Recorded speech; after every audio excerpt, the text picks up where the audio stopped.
Olá, pessoal, tudo bem? Meu nome é Tatiane Marques Torquato. Sou enfermeira, docente do Instituto Federal de Goiás, campus Águas Lindas. Hoje, dia 27 de 2 de 2026, estou gravando a primeira aula do projeto de ensino intitulado Vidas em Suas Mãos, Capacitação em Ovace e Parada Cardiorrespiratória. Bem, hoje a nossa aula é sobre conceitos gerais de Ovace. Dentro dessa aula, vamos ter alguns objetivos. Enumeramos 5 objetivos, então vocês precisam aprender esses 5 objetivos para vocês atingirem, o que foi planejado nessa aula. Bem, o primeiro objetivo, vocês precisam aprender o que é Ovace. O segundo, a anatomia do trato respiratório. O terceiro, as causas mais comuns de Ovace. O quarto, principais sintomas e sinais de Ovace. E o quinto, vocês vão aprender a diferenciar o engasgo parcial e total, né? Ou Ovace parcial e total. Bem, vamos conceituar agora o que é Ovace. Ovace nada mais é do que aquele famoso engasgo. E aí a gente usa, que Ovace é obstrução de vias aéreas por corpo estranho, conhecido, leigamente como um engasgo. Ele ocorre quando um objeto, um alimento, brinquedo, ele bloqueia parcialmente ou totalmente a respiração de uma pessoa. Quais são as causas mais comuns? Em bebês e crianças, alimentos, sementes, amendoim, milho, líquido, moedas, bexigas, fragmentos de brinquedos podem causar o engasgo ou Ovace nesse público. Já em adultos, geralmente é causado por alimentos e objetos diversos e é mais frequente em idosos.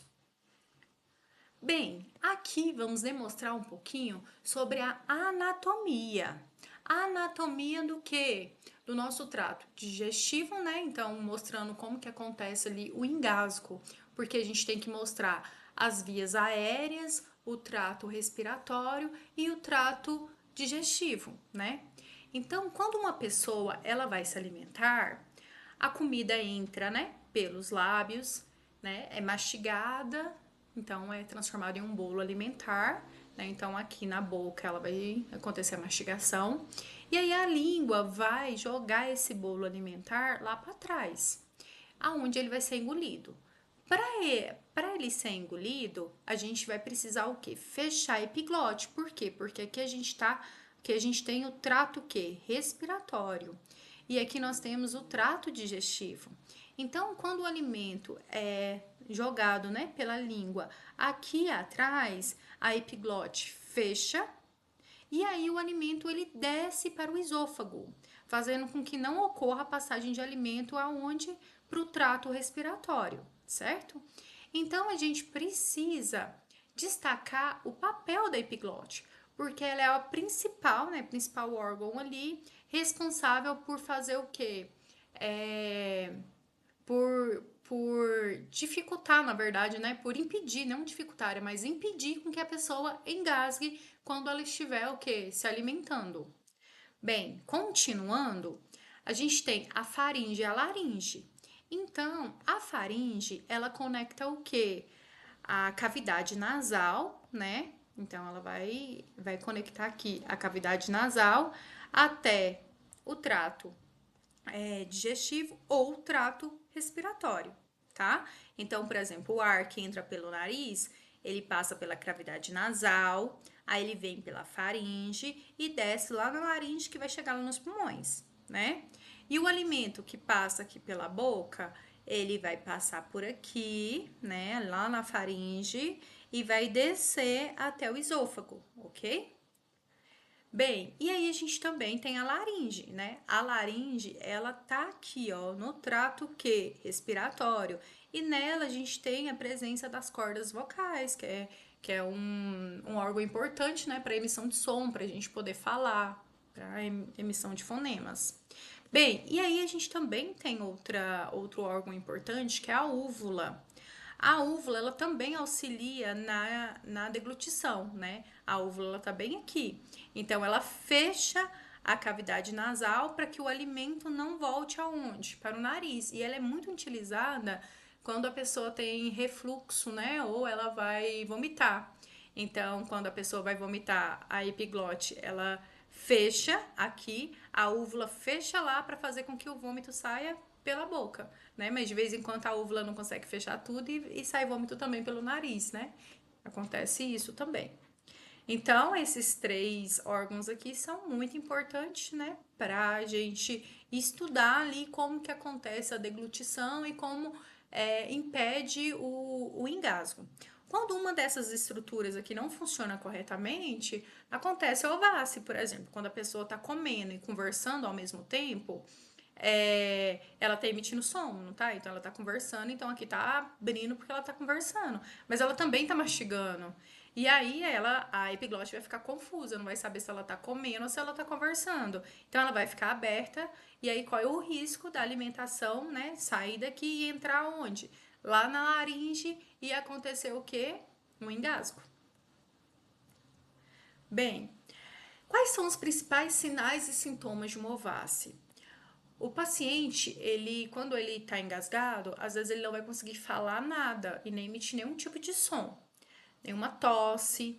Então ele vai colocar a mão no pescoço. Esse é o sinal universal do engasgo. Então, quando colocamos a mão no pescoço, estamos mostrando ali que nós estamos o quê? Engasgado. Bem, o paciente também ele vai ter dificuldade para respirar ou ausência de respiração, dificuldade ou incapacidade de falar e tossir, e cianose, né? Os lábios vão ficar azulados, porque vai estar faltando oxigênio ali nas extremidades. Bem, aqui nós vamos diferenciar o que é uma ovácea parcial, um engasgo parcial e o engasgo total. Bem, vamos falar primeiro do engasgo parcial. No engasgo parcial, ainda há passagem de ar pelas vias aéreas. O paciente ele apresenta tosse com desconforto respiratório, dificuldade para respirar, mas ele tem capacidade de falar frases curtas ou emitir sons. Então quer dizer que esse paciente, ele, por exemplo, engasgou parcialmente, mas ainda está tendo passagem de sons ali, né? Passagem de ar também. Então, voltando lá na anatomia, pode ser que, por exemplo, uma criança colocou um grãozinho de feijão ali no nariz, mas ele não tem a outra fossa nasal ali dele, então o ar pode estar passando pela outra fossa nasal, mas ele está engasgado, né? Ele está tendo ali uma ovácea, mas uma ovácea parcial. Ou, por exemplo,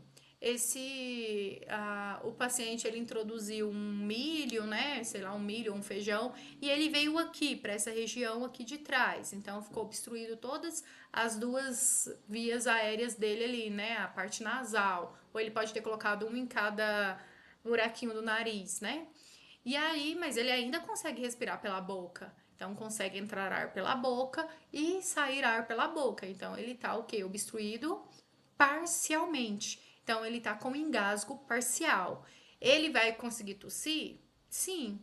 Ele vai conseguir falar com dificuldade, mas vai. Ele vai ter cianose? Vai, porque vai ter entrada de oxigênio diminuída nesse paciente. Mas ele vai ter entrada de ar. Então, esses daqui são os principais sinais e sintomas de um paciente com engasgo parcial. Então, lá, ó, a passagem de ar, o paciente ele apresenta tosse, ele apresenta uma dificuldade para respirar, mas ele respira e ele tem capacidade de falar frases curtas ou emitir sons, com a voz um pouco rouca, mas ele consegue.